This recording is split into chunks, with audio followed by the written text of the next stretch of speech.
देखिए, जो आज उदयपुर में अपना जनादेश दिया है उसको हम स्वीकार करते हैं। और लगभग 65,000 लोगों ने अपना समर्थन मुझे भी दिया है। मैं उन सब लोगों को हाथ जोड़ के ये कहता हूँ कि आपकी सारे इश्यूज को अगले 5 साल तक मैं रेज करूंगा। और जिन लोगों ने हमको वोट नहीं दिया है उनको भी हम ये कहना चाहते हैं कि आपकी जो एक्सपेक्टेशंस हैं, जो आप हमारे जनप्रतिनिधि से, उससे हम वो एक्सपेक्टेशंस पूरा कराने के लिए उसको बाध्य करेंगे। क्योंकि अब जो जनप्रतिनिधि लोकतंत्र में चुना गया है उससे हमारी भी आशाएं हैं कि वो क्या करता है, कैसे करता है। और वो सारी चीजें हम उस व्यक्ति से बातें करके हम उदयपुर के विकास को आगे ले जाने का काम करेंगे। क्योंकि जैसा मैं बार बार कहता आया हूँ कि हमारे लिए और हर शहरवासी के लिए उदयपुर फर्स्ट है और उदयपुर फर्स्ट रहना चाहिए। पुनः कहूंगा कि उदयपुर का गौरव उदयपुर के साथ हमेशा रहेगा। अब कांग्रेस के राष्ट्रीय प्रवक्ता है, जी। हालांकि प्रत्याशी भी है, लेकिन मैं इतिहास आपसे पूछना चाहता हूँ कि कांग्रेस सरकार की इतनी गारंटियां, उसके बावजूद आपने जिस तरीके से अपना मैनिफेस्टो दिया, इतनी विकास की आपने की, उसके बावजूद भी जो पूरे राजस्थान में जिस तरीके से थी, उदयपुर की बात है, देखिए, ऐसा मुझे क्यों? गर्व है कि मैंने पॉजिटिव एजेंडा से चुनाव लड़ा। आप सब लोग उसके एविडेंस वाले लोग हैं। और मुझे गर्व है, मेरे कार्यकर्ताओं को गर्व है कि जिस पॉजिटिव एजेंडा के साथ हमने हाई कोर्ट की बेंच से लेकर घर घर पानी पहुंचाने तक और फ्लाईओवर और अंडरपास से लेकर टूरिज्म के फुटफॉल को डबल करने तक हमने हमारी बात कही। अब ये लोकतंत्र है। लोकतंत्र में जो रिजल्ट है उसको हाथ जोड़ के शीश झुकाकर हम एक्सेप्ट करते हैं। पर उदयपुर का गौरव उदयपुर के साथ मरते दम तक रहेगा। सर, अगले साल लोकसभा चुनाव भी है और नगर निगम के जी, चुनाव भी है। आपकी क्या भूमिका है? बिल्कुल। उदयपुर के हर इश्यू में आप चुनाव तो छोड़ दीजिए। अभी हो सकता है अगले 10 दिन बाद हमारे जो अधिवक्ता लोग हैं वो हाईकोर्ट की बेंच की मांग करेंगे तो पहली पंक्ति में आप मुझे बैठा पाएंगे। जिस घर में जिस मोहल्ले में पानी नहीं आएगा वहां पर आंदोलन जब हो रहा होगा तो आप पहले जो लाइन में आप मुझे बैठा पाएंगे। तो आप वो तो बहुत दूर की बात है। आप अगले महीने में ही आप मुझे पाओगे। हो सकता है कल ही कोई हम आंदोलन करें हमारी जो मांगे हैं उनके लिए। भले वो आदर्श कोऑपरेटिव सोसाइटी के जो पैसे डूबे हुए हैं उनको मांग हो, हम हर इश्यू को उठाएंगे। लोकतंत्र में हमें जनादेश नहीं मिला, पर 65,000 लोगों ने हमारे ऊपर विश्वास जताया। 65,000 नॉट ए स्मॉल नंबर। और जो लोगों ने विश्वास कोई कारण से नहीं जताया उनके इश्यूज के लिए भी लड़ेंगे।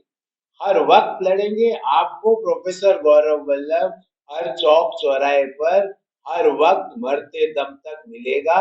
उदयपुर का गौरव उदयपुर के साथ मरते दम तक रहेगा। जी, गुलाब जी यहाँ पर लंबे समय तक उन्होंने यहाँ पर राजनीति करी और लगातार 20 वर्षों तक वे विधायक भी रहे, पर वे भी इतनी बड़ी मार्जिन से चुनाव नहीं जीते। कहीं ना कहीं लगता है कि भीतरघात से बीजेपी तो ऊपर गई, पर कांग्रेस भीतरघात अब से नहीं मैं ऊपर गई। आज इस बारे में, जब तक मेरे पास वार्डों का लिस्ट नहीं आए, बूथों की लिस्ट नहीं आए, किस बूथ पर कितने वोट पड़े, कितने मिले, जब तक वो नहीं हो, ऐसे अभी हवा में बात करना मुझे लगता है प्रीमेच्योर होगा। हम इसका एनालिसिस करेंगे, आत्म अवलोकन करेंगे। जिन लोगों ने गद्दारी की है उनको उचित प्लेटफॉर्म पर ले जाकर उनको खिलाफ पार्टी की जो कार्रवाई है वो भी करेंगे। ये नहीं है वो लोग सोच रहे हैं कि अगर उन्होंने कुछ गलत काम किया, पार्टी विरोधी काम किया है, तो वो तो डाटा में सामने आएगा ही ना। तो उस डाटा को हर स्तर पर ले जाकर जिन लोगों ने भी पार्टी विरोधी काम किया है उनके भी अच्छे दिन अब खत्म होने वाले। तो अभी इस बारे में आज ये कहना कि फलाना ने ये कर दिया और ढिमका ने ये कर दिया, मुझे लगता है बहुत प्रीमेच्योर है। आज मैं ये कहूंगा लोकतंत्र की जीत हुई है। 65,000 लोगों ने मुझे अपना आशीर्वाद दिया है जो मेरे लिए बहुत बड़ा नंबर है। और हमको अपेक्षित रिजल्ट नहीं मिले उस बारे में हम जरूर आत्म अवलोकन करेंगे। पार्टी स्तर पे भी करेंगे, निजी स्तर पे भी करेंगे। हमारे सारे लोग बैठे हैं, सब अपनी अपनी राय दे रहे हैं। पर अभी जो राय आ रही है उसकी वैल्यू जब तक नहीं होती, जब तक वो डाटा से ऑथेंटिकेट नहीं, कोई भी कुछ भी बोल दे। पर जब डाटा की बात आएगी तो एक एक व्यक्ति से बुला के पूछा जाएगा कि भाई ऐसा कैसे हुआ, क्यों हुआ और क्या कमी रही। हो सकता है कुछ कमियां मेरे में रही, मैं तो ये भी स्वीकार करता हूँ।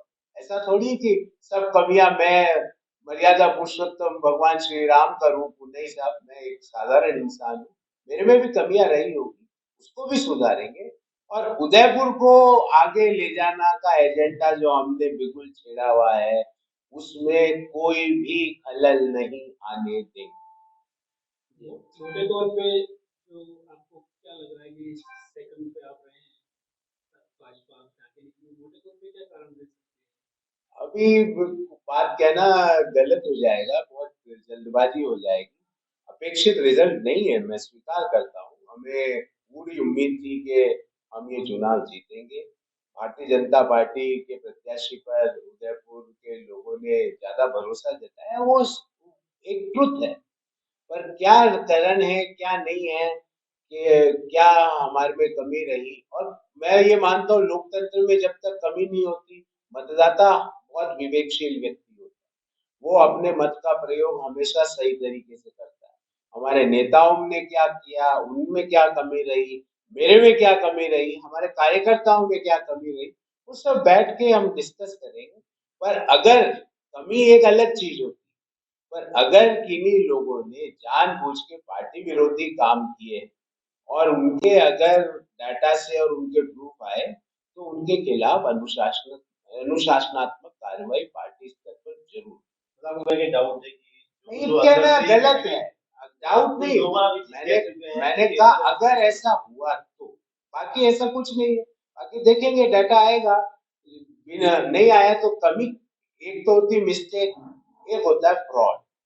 मिस्टेक को तो सुधारा जा सकता है, पर अगर फ्रॉड के कोई एविडेंस होंगे और ऐसी जानकारी मिलेगी तो उस पे हम कार्रवाई करेंगे अनुशासनात्मक पार्टी के स्तर। बीजेपी के लोग कई बार ये कहते हैं कि जमाई जी हैं, चुनाव हो जाएगा उसके बाद चले जाएंगे। पर अभी आपका जो वाक्य आपने बोले हैं, उससे ऐसा लगता है कि जमाई अब कहीं ना कहीं बेटे की भूमिका में आ गया है। देखिए, मैं आपको पुनः कहता हूँ, ये भारतीय जनता पार्टी का दुष्प्रचार था।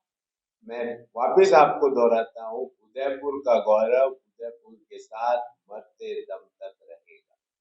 हो सकता है कल आप कोई आंदोलन में मुझे बैठा पाओ, हो सकता है 10 दिन बाद पाओ। हर स्तर पे जो मैंने बातें बताई है, पीने का पानी, माइनिंग इंडस्ट्री को और ताकत देना, टूरिज्म इंडस्ट्री के फुटफॉल को डबल करना, इंफ्रास्ट्रक्चर को और ताकतवर बनाना, हाई कोर्ट और आरपीओ के ऑफिसेस को यहाँ लाना, जो ये हमने बातें कही है, अगर वो बातें हमको जनादेश हमारे फेवर में होता तो 100% करते। पर अभी फेवर में नहीं है। पर 65,000 लोगों का आशीर्वाद मुझे, 65,000 लोगों के आशीर्वाद को निराश को नहीं होने। और तो और, जिन लोगों ने आशीर्वाद नहीं दिया कोई कारण से, वो भी हमारे दिल में उतने ही पूजनीय है, उतने ही सम्माननीय है। उनके इश्यूज हम हर स्तर पर उठाने का काम अगले 5 नहीं, जब तक जीवित है जब तक उठाने का काम करें। उदयपुर में आप मुझे हर आंदोलन में पाओगे, हर इश्यू को रेस, भले ही वो एक पानी की टंकी कहीं लगवानी है, उसके लिए भी कोई आंदोलन कोई वार्ड स्तर पे भी हो रहा होगा, तो आप मुझे पाओगे। तो ये आप कहो कि साहब आप कहीं बाहर ही नहीं जा सकते, हम तो आपको 24/7 365 डेज यही रहना है, तो वो मैं आपको कहूँ कि कई लोगों को कई बार जाना भी पड़ेगा, आना भी पड़ेगा। पर उदयपुर में आप मेरी उपस्थिति 365 दिन आपको महसूस होगी। मुद्दों के साथ में डिबेट वाला उसमें रहेगा। अब डिबेट वाला आपके सवालों का जवाब दे देंगे वो, जिन जो व्यक्ति चुने गए हैं आज, उनको हमारी हार्दिक शुभकामनाएं। और मेरे सवाल मैं आपको पूछ लूंगा कि ये हमारे जनप्रतिनिधि, क्योंकि वो मेरे भी जनप्रतिनिधि हो गए ना। मैं भी वो वोटर हूँ यहाँ का, उनकी कॉन्स्टिट्यूएंसी का मैं वोटर हूँ, जहाँ से वो विधायक चुने गए हैं आज। तो मेरे भी इश्यूज में मैं आपको बता दूंगा, आपके सवालों का जवाब दे देंगे तो भी मैं तो खुश हूँ। अभी तक उन्होंने शायद आपके सवालों का भी जवाब नहीं दिया। भगवान उनको इतना विवेक दे कि वो आपके सवालों का जवाब दे पाए, आपसे बात कर पाए। हम तो आज इतना निराशाजनक हमारे लिए डिसअपॉइंटिंग रिजल्ट है, फिर भी हम आपके सामने बात कर रहे हैं, क्योंकि मेरे दिमाग में एक ही बात आ रही है, 65,000 लोगों ने मुझे अपना समर्थन और आशीर्वाद दिया, जो मेरे जैसे साधारण परिवार में जन्मे व्यक्ति